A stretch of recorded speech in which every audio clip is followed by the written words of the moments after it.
Pour moi, le monde du travail, ça m'évoque une certaine dualité. Ça a été ma vie parce que j'ai commencé TQ, pas d'études, secondaire 5, débossage. Puis j'ai fini vice-président d'une compagnie de 900 employés. On dirait que je vois le potentiel, que ce soit quelque chose que chacun met du sien dans quelque chose qui a du sens pour lui ou elle. Pour moi, le monde du travail, c'est un espace que j'ai choisi de créer à mon image, avec mes valeurs, me réaliser en dehors de mon rôle de mère. Puis en même temps, j'ai aussi des expériences personnelles qui me ramènent à quelque chose qui ressemble beaucoup plus à de l'exploitation. L'homme doit travailler.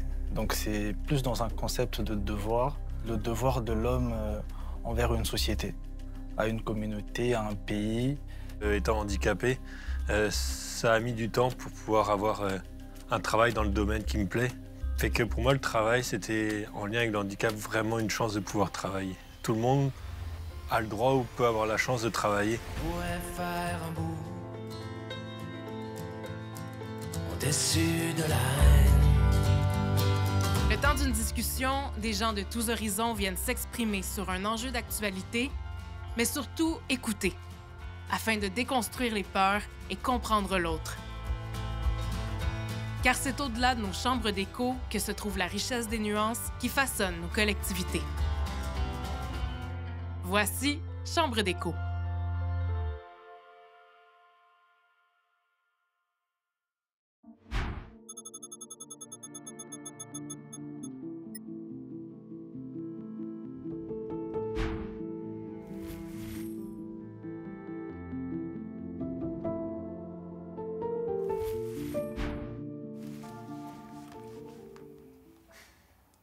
Pour l'emploi, je trouve qu'il y en a des fois qui arrivent à 18 ans puis qui demandent d'avoir la job, puis je veux pas travailler le vendredi, je veux pas travailler le lundi. Pour commencer, je trouve ça bien quand même d'être mis dans le bain tout de suite du travail et de voir ce que c'est le travail. Un peu par respect à ceux qui sont proches de la retraite, puis où la mentalité aussi était comme ça.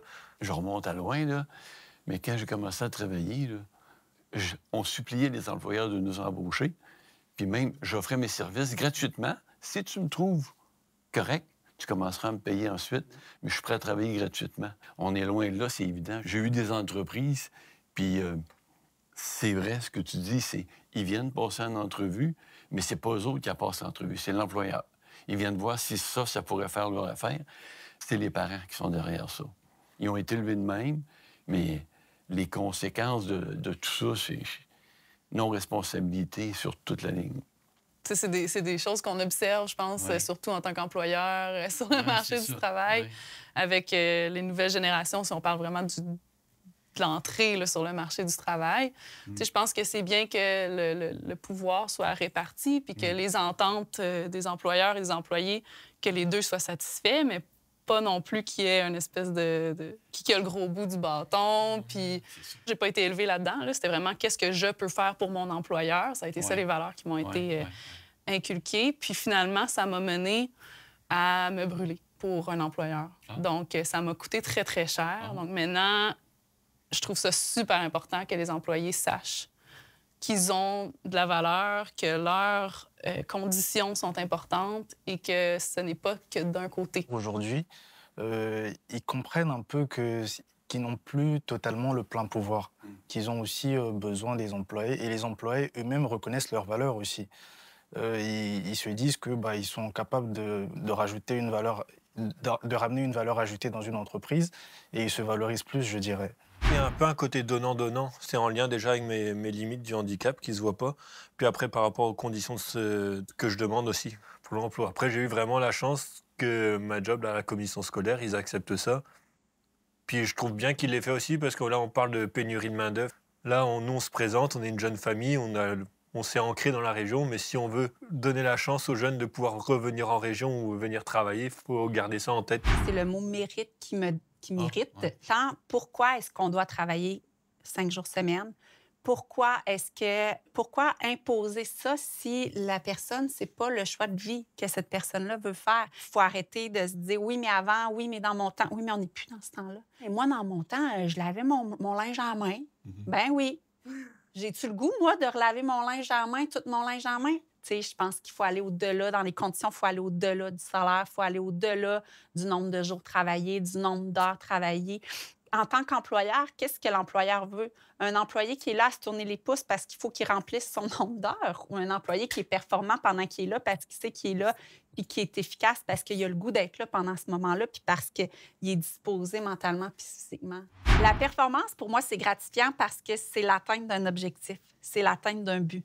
Après ça, pour moi, la performance, c'est pas d'être là de telle heure à telle heure puis de travailler le plus vite possible, puis de ci, puis de ça. Alors que la performance, pour moi, ça peut juste être aussi de remplir le service rendu. Une somme de boulot à produire, puis produis-le par rapport à tes capacités, puis arrange ton horaire en conséquence. Ça, c'est beau. Mais il y a bien des entreprises qui ne peuvent pas ça. Là. Il y a des entreprises que tu es ouvert. Prenons le commerce de détail. La personne, elle veut travailler juste de 8 heures à 4 heures, parce qu'à 4 heures, elle va chercher ses enfants. Tout ça, il est juste, c'est tout correct. Mais l'entreprise, c'est pas là.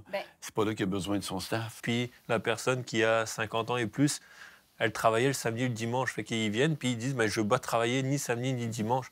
Fait que moi, je trouve qu'une personne qui a travaillé un certain nombre d'années a quand même un petit mérite d'avoir enfin ses fins de semaine. Parce qu'elle a travaillé pendant plein de temps, puis que ce soit un jeune qui vienne prendre la relève pour les fins de semaine.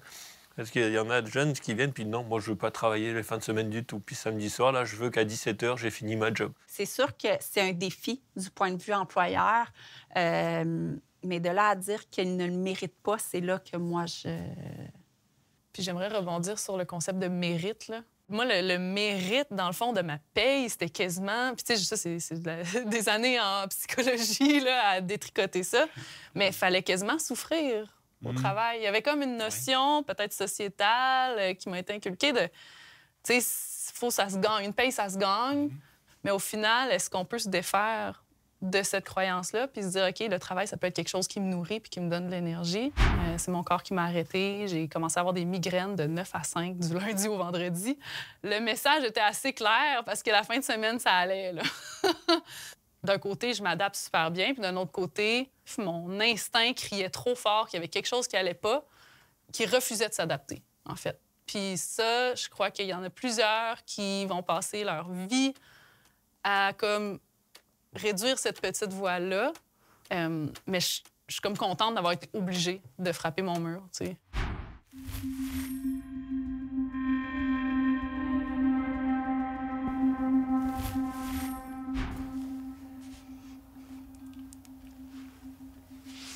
Moi, pour ma part, je vois pas comment ça peut améliorer les conditions de travail. Ça va être, à mon avis, je suis le plus vieux, hein, probablement. Je viens de catcher là, que c'est peut-être une des raisons fondamentales, mais c'est sûr qu'il va y avoir plein de choses qui vont être plus faciles à développer, tout ça. Mais je vois pas comment ça va améliorer les conditions pour l'être humain. Je pense que ça a le potentiel d'améliorer les choses, mais si on continue comme on le fait là ou comme ça a été fait par le passé, le plus qu'on devient productif, le plus qu'on a d'outils, on dirait le plus qu'il y a d'exigences à performer au travail.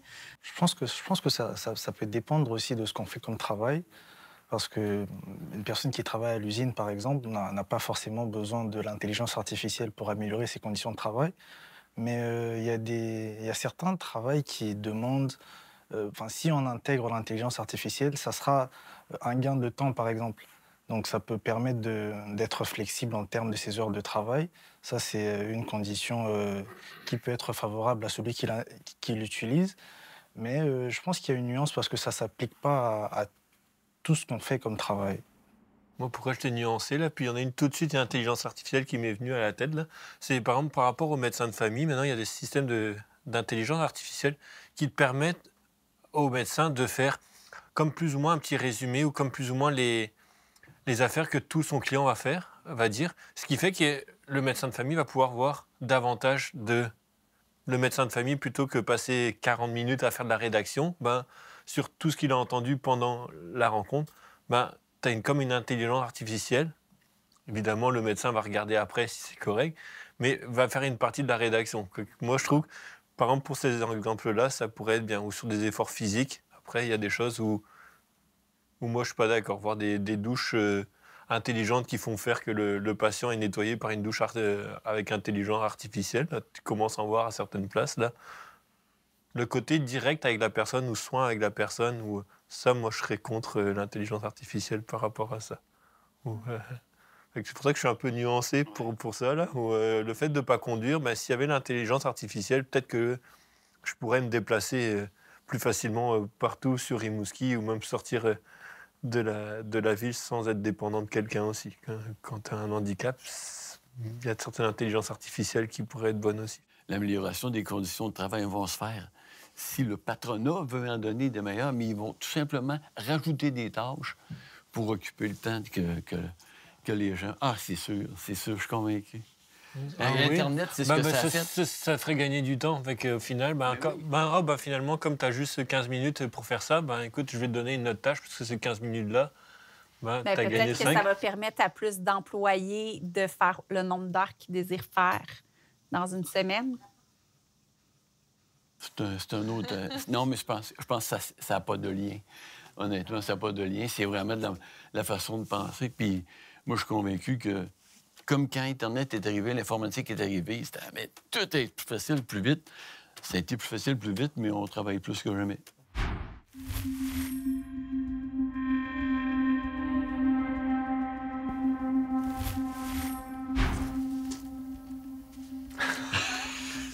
Ça ne s'ostinera pas encore. Moi, je suis d'accord parce que si on prend ça, c'est qu'en ce moment, on est vraiment dans une mentalité de consommation plutôt que qualité. Fait qu'on nous demande de faire plein de choses. Mais au final, la qualité, elle n'est pas là. On est dans la consommation, fait qu'on nous demande encore plus. Je pense qu'il n'y a pas de mal à valoriser un certain degré de productivité. Là. Je pense qu'on veut aller au travail, pas pour se tourner les pouces puis faire du présentéisme. Je pense que de valoriser ça par-dessus tout, ce qui semble avoir été la tendance dans les dernières décennies, ça mène, selon moi, au burn-out parce que ça fait que notre valeur en tant que personne dans l'entreprise est associée à le output, ce qu'on peut livrer. T'sais, au niveau sociétal, après ça, cette personne-là, il faut qu'elle se rétablisse. Elle est peut-être malade physiquement. Ça a un coût énorme pour la société. Donc, je pense pas que c'est productif de valoriser la productivité de cette façon-là, comme ça a été fait. Donc, avant, c'était un signe de faiblesse. Arriver au burn-out, c'était vraiment un signe de faiblesse. Peut-être qu'à l'ancienne, c'était un peu différent que ceux de maintenant. Par exemple, le nombre d'heures qu'une personne pouvait réaliser. Aujourd'hui, c'est beaucoup plus flexible. La valorisation de la productivité est quand même un peu plus différente d'avant. Tu sais, je sais pas vous, mais moi, si je travaille parce que j'ai envie de travailler et non parce qu'on m'a mis de la pression, je vais vraiment être plus productive que si on me dit « OK, tu as une demi-heure pour faire ça, puis il faut que ça soit parfait ». Le risque d'erreur va être élevé, les oublis. Fait que, tu sais, la productivité, je pense qu'elle se mesure d'une façon différente de comment on la mesure présentement. Sous pression, il y en a qui travaillent, qui donnent de leur productivité, mais c'est quand même beaucoup plus facile de se focaliser uniquement sur la productivité et de tomber dans un burn-out plutôt que de se dire que on fait un travail qui nous plaît et dans ce plaisir, on est beaucoup plus productif au lieu d'être sous pression ou de chercher constamment ce niveau de productivité très élevé, je trouve. Mon objectif, c'est de trouver cet équilibre entre la vie personnelle et la vie professionnelle. C'est de briser un peu ce lien, de totalement donner beaucoup plus de temps au travail pour déterminer ma vie, en tout cas. Je veux avoir une vie familiale stable, une vie conjugale, avoir des enfants et puis avoir un travail aussi, une vie professionnelle stable. Avec les jeunes aussi des systèmes scolaires, c'est pas juste dans un commerce, dans des choses comme ça. Il faut que tu sois productif par rapport proportionnellement au nombre d'élèves qu'il y a ou X choses. Là. Puis si les évaluations sont pas bonnes ou s'il y a telle affaire, c'est que ça revient aux professionnels des écoles. Ça revient pas par rapport à la faute des jeunes. Moi, c'est le petit point où j'entends beaucoup parler de professeurs. Ils trouvent ça dur parce qu'on leur met beaucoup de responsabilités, de productivité, alors que moi, je prends l'exemple de mes grands-parents. Ils avaient un commerce. C'était pas la rentabilité qui était mise en premier comme on met en ce moment là. On parlait de compétences là, mais c'était le côté social. Pour eux, c'était plus rentable qu'une cliente, tu sois gentil avec elle, puis que tu vendes une affaire, mais qu'elle revienne tous les mois ou tous les semaines pendant 40 ans, plutôt que de dire, ah ben cette semaine, parce qu'en ce moment c'est ça dans le commerce que tu dois faire, cette semaine tu dois faire un ratio de $800. Ouais. Puis si tu ne fais pas les $800, tu n'es pas compétent ou tu n'es pas assez, fait que on te met à la porte. Je bug sur le mot « on pouvait le faire », mais qu'est-ce qui nous empêche aujourd'hui de le faire? Ben, c'est la rentabilité. Mais c'est à nous de le changer, ça. Oui. C'est à nous. Tu sais, je pense que si individuellement, chacun, on met ça de l'avant, on est tellement plein de gens à se dire ça, puis à se dire, oh, mais on peut pas, tu sais, la société, on n'en est pas là, nanana. Mais arrêtons de dire ça, puis faisons-le. L'épicerie dans mon village, là, elle fait exactement ce que vous avez nommé. Ça existe encore. Faites dire. Il y a des exceptions. Non, mais c'est plus tant des exceptions. Il faut arrêter de se dire que c'est des exceptions. La journée qu'on va dire, moi, c'est ça que je veux. Tu sais, ça prend un village pour élever un enfant, là. Bien, ça prend une société complète pour faire des changements. Fait qu'il faut arrêter de se dire que ce soit des changements dans le travail ou dans toutes ces petites affaires-là. Mais il faut que toute la société dise, OK, moi, ça me plaît pas, puis je vais travailler pour le changer. Bien, moi, je vais t'en donner un exemple. Mon entreprise, je l'ai vendue. Puis quand je l'ai vendue, une entreprise comme la mienne se vendait en moyenne 5 fois les profits. Moi, je l'ai vendue 1 fois les profits pour une seule raison, c'est pour avoir un acquéreur qui allait me plaire, puis que je savais qu'elle allait être correct avec les employés, puis qu'elle allait réussir rapidement. C'était ça mon besoin. Je n'avais pas besoin de plus que ça. Je l'ai fait parce que c'était ma situation à moi, puis c'est comme ça que je voyais ça. Mais si je parle à mon comptable puis à mon avocat, il me traite d'imbécile. Oui, mais il faut continuer de les faire. Ben non, mais c'est exactement ce que je dis. On est d'accord. C'est que tu as raison de dire ça puis de prêcher la bonne nouvelle. Mais on dit que pour l'instant, ce qui se passe dans le monde, c'est pas tout à fait ça. On parle d'exception, mais il y a aussi une histoire de moyens. Voilà, c'est que moi, si je prends l'exemple à Rimouski, là, c'est qu'il y a plusieurs places, j'ai nommé les choses comme je voulais, les valeurs de la personne. On m'a demandé d'aller dehors, mais à force d'être mis dehors, là, moi, j'ai une famille à loger, je dois payer, nourrir, tout ça. Là, fait que si j'impliquais mes valeurs dans le grand secteur ici, là, j'aurais plus de job. Là. Si je prends un autre exemple, là, j'ai été dans un autre domaine où c'était pour faire préposer aux bénéficiaires. On nous demandait de faire tant de toilettes en tant de temps. Moi, j'ai dit, bah non, j'ai l'impression d'être dans une usine à cochons. Là. Moi, je préférais prendre le temps avec la personne. Puis j'ai été voir la boss, je lui ai dit, écoute, moi, j'ai pas envie de travailler dans une usine à cochons, je viens travailler avec des personnes. Ils m'ont mis à la porte. Fait que pour dire, à force d'être mis à la porte, avec ma femme et moi, on n'a pas les moyens d'être sous le chômage ou d'être sous l'affaire. Fait que, à un moment, tu dois le faire, puis plus ou moins te taire, parce que sinon, tu n'as pas d'argent qui rentre, ou alors on va te demander de partir. Je pense aussi qu'il y a une question de privilège dans la capacité de mettre nos valeurs en action aussi. Là. Je sens que le fait de pouvoir vendre à 1 fois les profits, mais tu sais, puis c'est pas juste de créer ta chance, là. T'as sûrement économisé de l'argent toute ta vie pour pouvoir... mais il y a aussi... Moi, c'est quelque chose que je peux mettre en action au travail.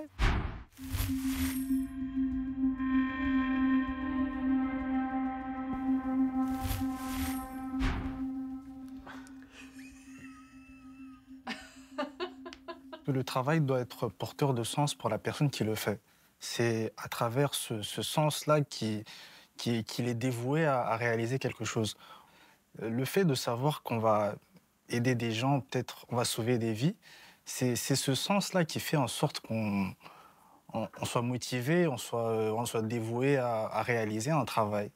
Et pour moi, c'est tout à fait normal que le travail porte un sens pour la personne qui le fait. J'ai un petit peu de difficulté à me positionner dans le sens que trop d'importance à ce que ce soit porteur de sens au point où on se surcharge parce que, ben là, c'est littéralement une question de vie ou de mort, là, au niveau des médecins et tout. C'est vraiment ça. Par contre, je pense qu'on n'a pas ce problème-là généralement. Je pense que c'est surtout en fait, pour moi, l'épuisement, ça a été surtout par manque de sens. Et je trouve ça bien que tu dises pour la personne qui le fait. Parce que c'est pas que mon travail n'était pas important. Ça prend quelqu'un pour créer les logiciels RH qui vont gérer la paye pour des milliers d'employés, je veux dire. Mais ça n'avait aucun sens que ce soit moi qui le fasse. Si ça n'a pas de sens, ça n'a pas de sens. On se retrouve à frapper un mur à un moment donné. Puis je trouve qu'il est bien en ce moment, dans ce qu'on est en train de vivre un peu plus en ce moment-là, c'est qu'on invite les gens à porter sens sur ça, puis dire que c'est correct de changer de carrière aussi. Que t'es pas un mauvais employé si après 30 ans, tu te dis, bon, ben là, finalement, je vais aller travailler en menuiserie. Puis ça faisait 30 ans que j'étais un ingénieur informatique. Mais moi, je trouve ça super parce qu'on offre davantage de formations pour les adultes, justement. Puis ce qui faisait du sens pour nous quand on avait 16-17 ans, quand il a fallu choisir notre métier, versus ce qui fait du sens pour nous aujourd'hui, peu importe notre âge, c'est normal que ça évolue, là. C'est...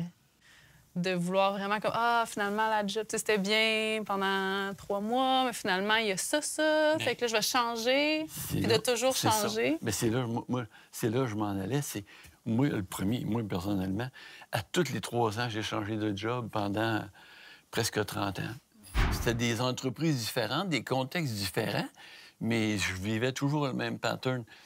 Puis la dernière fois, où j'ai resté 15 ans, après 3 ans, je revivais le même pattern encore. C'était plus à mon goût, puis je voyais qu'il y avait des problèmes, puis que c'était pas réglé ou c'était pas réglable. Ou que... Puis là, je me suis remis en question. J'ai dit, si ça fait tant de fois que c'est après 3 ans, il y a quelque chose qui marche pas, il y a peut-être de ton bord un problème. C'est comme d'un couple. Là, tu as tout vu ce qui était beau, puis là, ce qui vient, c'est ce qui est moins beau, ce qui fait moins ton affaire, puis tu focuses là-dessus au lieu de te rappeler pourquoi tu es allé là. Inviter le jeune à choisir ce qu'il aime. Bon, je sais pas, il y a quelques années, là, moi, je l'ai connu aussi, là, mais tu disais ça, je veux faire tel métier. Le professeur te disait, non, mais fais une job sérieuse, là, parce que ça, tu vas pas gagner ta vie. Là, qu'on disait, non, ça pourrait être ton activité, si tu veux, là, ou ton petit plaisir. Mais par contre, là, choisis, va dans le bâtiment, ou va faire une job à telle place, parce que ce métier-là, c'est pas rentable, ou tu vas pas gagner assez. Mais je trouve qu'en ce moment, depuis un certain temps, maintenant, on laisse vraiment la personne choisir ce qu'elle a envie. Je connais, moi, des gens qui travaillent présentement encore, puis ils ont des hobbies pour se sortir du travail puis oublier leur temps de travail parce qu'ils n'aiment pas leur travail. Tout ce qu'ils parlent, c'est de leur retraite, puis qu'ils vont pouvoir occuper leur vie à faire le hobby qu'ils aiment. Ils veulent juste arriver à la retraite. C'est fou. Ouais. La vie est longue. Après, je pense qu'il y a aussi un problème. Là, on rejoint le fait de travailler pour de l'argent. Il y a beaucoup de personnes qui aimeraient faire autre chose, mais qui n'ont pas le choix. Ils se retrouvent à travailler juste pour avoir de quoi manger, par exemple. Mais ce n'est pas forcément ce qui a du sens pour eux. Et c'est bien aujourd'hui, on parle beaucoup plus on normalise le fait que les gens changent de carrière. On peut commencer peut-être en entreprise et décider de switcher dans le service communautaire, par exemple. Et je trouve que c'est bien, mais le fait de travailler pour de l'argent, ça n'a pas toujours de sens pour les personnes qui travaillent. Donc, c'est vrai que ça rémunère, etc., mais... Qu'est-ce que tu veux dire par que ça n'a pas nécessairement du sens? Parce que le fait de suivre uniquement l'aspect financier, en tout cas, à mon avis, on ne fait pas toujours ce qu'on veut pour de l'argent, en fait. Tout simplement.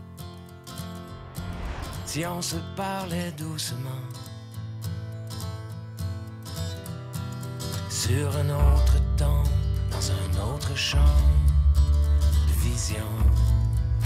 Là, c'est un exemple de confrontation que je suis content d'avoir été, parce que si j'avais pas été dans la confrontation, j'aurais pas appris ça après non plus. Tu sais, j'aime ça échanger avec des gens différents, qui ont des idées différentes de les miennes, mais il faut vraiment plus que ça soit à petite dose. Fait que je vais pas nécessairement le chercher, mais ça m'arrive aussi de faire comme j'ai pas cette énergie-là aujourd'hui pour m'obstiner. J'ai la curiosité mais est-ce que j'ai l'habitude de le faire? Je dirais, faut vraiment que j'y pense, puis que ce soit un sujet particulier. Je dirais que c'est plus une exception. Puis je pense.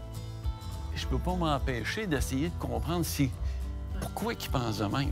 C'est ça mon problème. C'est un problème. Ah oui, c'est un problème. Rencontrer des personnes qui ont un avis différent ou des opinions différentes ou une culture différente, je pense que c'est bien pour une ouverture d'esprit personnelle et ça permet de comprendre aussi les autres. Ça permet d'éviter, par exemple, des jugements de valeur.